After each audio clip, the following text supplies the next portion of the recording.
सियासतदान अपना हल्का लवारस छोड़ने का जो है वो रिस्क नहीं लेता। सवाल ही नहीं पैदा होता कोई सियासतदान जिसके दिमाग में कुछ हो वो कभी भी नहीं लेता।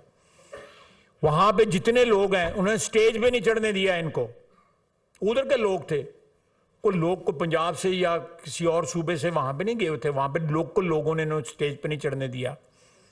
एक open vote of no confidence है इनकी हुकूमत के खिलाफ। 13 साल से वहां पे हुकूमत कर रहे हैं, क्या दिया है उस सूबे को इन लोगों ने?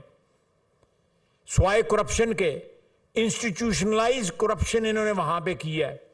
हर बंदा जो है उसका वो जो इन्वॉल्व है वहां पे, जो डाके मारे गए हैं उस सूबे के अंदर।